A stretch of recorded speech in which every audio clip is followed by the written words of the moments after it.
Heureux de vous retrouver, mesdames et messieurs qui nous suivez sur la plateforme de la télévision Renaissance. C'est le rendez-vous du journal en français. Le journal que vous pouvez également consulter sur le YouTube de la télé Renaissance. Débutons ce journal par cet incident de ce mardi. L'émission qui passait en direct ce mardi sur la radio Isanganiro a été interrompue par des agents de la police. Léon Sengendakumana, un des invités qui participait dans cette émission, indique que parmi les questions qui ont causé cette suspension figure le droit à la parole de la population qui s'exprimait en disant que le pouvoir de Bujumbura n'a pas la volonté de trouver une solution à la crise à travers les négociations. C'était également le thème du jour autour du 5e round des pourparlers inter-burundais. Suivez Léon Sengendakumana, il est vice-président du parti Sawanya Frodebo. Nous avons été invités comme d'habitude pour aller débattre sur l'état actuel du processus à travers les négociations inter-burundaises d'Arusha, particulièrement en ce qui concerne la 5e session, en perspective entre guillemets, parce que je ne sais pas. C'est ce qu'on dit. Alors nous étions dans la cabine en train de débattre et à un certain moment, après une cabine de minutes, nous avons constaté quand même qu'il y avait quelque chose qui ne marchait pas de l'autre côté du cabine parce que tout à coup, l'émission a été interrompue, on a commencé à émettre de la musique et soudainement, l'assistant du ministre de l'Intérieur qui était là, qui représentait le gouvernement, nous l'avons vu sortir agité. Après 2 ou 3 minutes au maximum, il est revenu et il a emballé ses affaires. Nous avons posé la question de savoir ce qui se passait puisque l'émission était encore en cours, l'émission n'était pas encore terminée. Il nous a dit que c'est une urgence, qu'il est appelé à la présidence de la République. Il est sorti et quand il est sorti, à notre plus grande surprise, nous étions presque à 5, nous n'avons pas pu poursuivre. Nous étions assis d'ailleurs avec les journalistes. Nous n'avons pas pu poursuivre l'émission. À un certain moment, le directeur et ses collègues sont venus pour nous dire que l'émission ne peut pas continuer, que l'émission a été suspendue. Alors, ils ont annoncé à l'opinion qu'ils ont eu des problèmes techniques, etc., etc. Mais en réalité, ce sont ces policiers qui ont fait l'irruption à l'intérieur de la radio et qui ont non seulement interpellé le représentant du gouvernement, mais qui ont également suspendu l'émission. C'est lorsque nous sommes sortis que nous avons appris que des policiers sont venus, comme s'il y avait quelque chose d'assez grave. Ils sont venus en posant la question, en demandant à ceux qui étaient à l'extérieur où est-ce qu'on était, dans quelle cabine est-ce qu'on était en train de mettre cette émission, d'animer ce débat. Ils ont montré que nous étions quelque part dans le 2e étage. Ils sont entrés et ils sont fait sortir le représentant du gouvernement, arrêter l'émission. Ils sont partis. Et à notre plus grande surprise, nous avons appris que le représentant du gouvernement n'est même pas rentré dans son véhicule. Il est rentré presque à pied. D'après ce que j'ai appris, il n'a pas pris de taxi à l'extérieur. Jusqu'à maintenant, nous ne savons pas pourquoi ils ont fait ça. Tout ce que nous pouvons dire, c'est deviner, c'est interpréter. C'est inimaginable qu'au moment où on dit que nous sommes dans un état de droit, dans un état démocratique, on empêche aux gens de s'exprimer sur une question qui concerne tout le peuple burundais, qui concerne, nous n'avons rien compris. Mais c'est un cas grave en matière de liberté d'expression, en matière de droit de la personne humaine. Et ce politicien expliquait que ce qui s'est passé ce mardi confirme bel et bien l'absence de la liberté d'expression au Burundi. Encore une fois, Léonce Ngendakumana.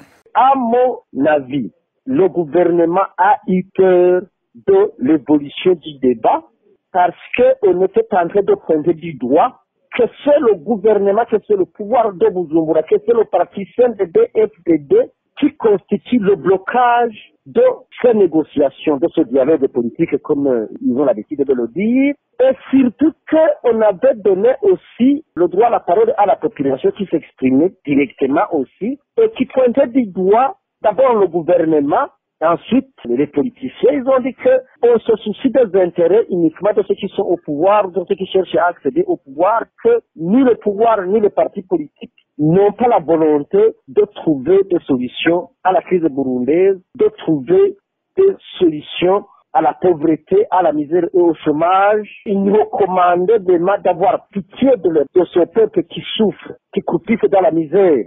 Alors je pense alors que le gouvernement a eu peur et il a suspendu cette émission. Deuxièmement, c'est que le parti CNDD-FDD et son pouvoir ne sont pas encore acquis aux valeurs et aux principes démocratiques. Voilà, c'était Léon Sengenda Koumana, il est vice-président du parti Shawanya Frodebou qui a été joint par téléphone. Ce remue-ménage à la radio Isanganiro à Bujumbura n'a pas manqué d'interpeller les professionnels et des médias. C'est le cas du président de l'Union burundaise des journalistes qui condamne cette intrusion policière. Pour Alexandre Niyongeko, c'est une preuve de plus que le libre exercice du métier est en train de reculer au détriment aussi bien des professionnels que des consommateurs de l'information.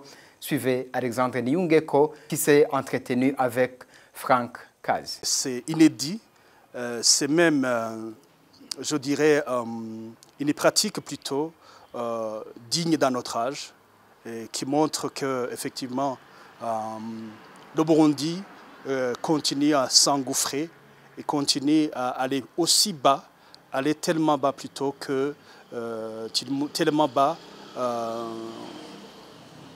en ce qui concerne la liberté de la presse, la liberté d'expression. Ce qui est arrivé est inédit, disais-je, parce qu'on n'avait jamais vu que des policiers lourdement armés viennent suspendre une émission radiophonique où effectivement les gens étaient en train de discuter, peu importe le sujet. Je ne pense pas que ça soit une manière, ça soit une pratique pour, je ne sais pas, quand bien même probablement il y aurait, si jamais il y aurait eu de fautes ou je ne sais quoi, le problème c'est qu'il n'y a même pas eu d'explication jusqu'à aujourd'hui de ce qui est arrivé, pourquoi cela est arrivé. Je le disais donc, cela montre que la liberté de la presse, la liberté d'expression a tellement régressé dans notre pays que ce sera encore une fois très difficile pour encore une fois le relever. Est-ce que la présence d'un représentant du gouvernement ne rend pas cet acte encore beaucoup plus surprenant? Absolument, absolument. Cela montre, quand bien même il y avait la présence d'un représentant du gouvernement, ça montre que le gouvernement de Bujumbura n'est pas du tout tendre avec ceux qui ne pensent pas comme lui, ceux qui ne voient pas les choses comme lui. L'émission en question portait sur la reprise du dialogue inter-burundais. Et pour Alexandre Niyongeko, cet acte n'augure rien de bon pour la poursuite du processus. Encore une fois, Alexandre Niyongeko.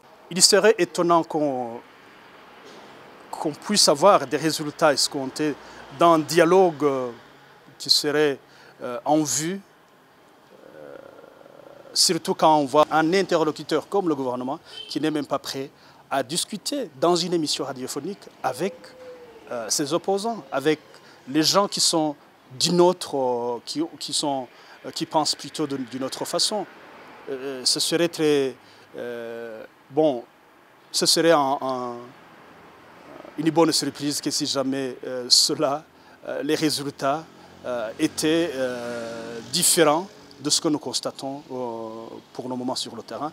Parce que comme vous le savez aussi, le pouvoir de Bujumbura a toujours clamé haut et fort qu'il est prêt uniquement à discuter avec ceux qu'ils veulent et non tous les Burundais. Poursuivons notre journal et de soutien du gouvernement burundais. C'est sûr comme peau de chagrin et celui-ci est de plus en plus aux abois. Le constat est de Maître Armel Niyongere, président de l'Association des chrétiens pour l'abolition de la torture ACAT Burundi. Selon lui, le groupe africain qui a pris ses distances par rapport à Bujumbura a été déçu de l'attitude du pouvoir de Bujumbura, même au moment où il lui témoignait encore sa sympathie. Suivez Maître Armel Niyongere, il est président de l'ACAT. On a été surpris. Parce qu'avant, le gouvernement du Burundi avait soutenu la résolution du groupe africain au sein du Conseil des droits de l'homme. Mais par après, la résolution a été adoptée par le Conseil des droits de l'homme. Mais le gouvernement du Burundi a refusé à ses enquêteurs de faire une enquête au Burundi. C'est incroyable. Ça montre que le gouvernement du Burundi est en train d'être isolé encore une fois, même au niveau du groupe africain qu'il avait soutenu. Parce que maintenant, on a rencontré pas mal de représentants des pays africains au sein du Conseil des droits de l'homme. On a entendu qu'ils ne se présenteront jamais à cette résolution pour soutenir le Burundi. Mais pour ne pas avoir de difficultés et plus tard, parce que le Burundi fait partie aussi du Conseil des droits de l'homme, ils ont préféré, la majorité d'entre eux, de ne pas se présenter lors de la résolution du Conseil des droits de l'homme. Lors de la résolution mettant en place le renouvellement du mandat de la commission d'enquête. Donc cela montre que le Burundi s'isole encore une fois. Le Burundi ne sera pas soutenu. Le Burundi sera encore une fois isolé par le groupe africain. Société pour continuer ce journal, les femmes burundaises réfugiées dans la ville de Nyamata, c'est à l'est du Rwanda, s'organisent pour des activités d'autodéveloppement afin de faire survivre les familles tout en aidant leurs conjoints dans les vies difficiles. Reportage signé Darlene Ilakoze. Nous sommes dans la ville de Nyamata où se sont réfugiés pas mal de Burundais. Ici, nous sommes exactement dans un restaurant de Space Ndainina Hadze. En entrant dans ce restaurant, la musique burundaise nous accueille.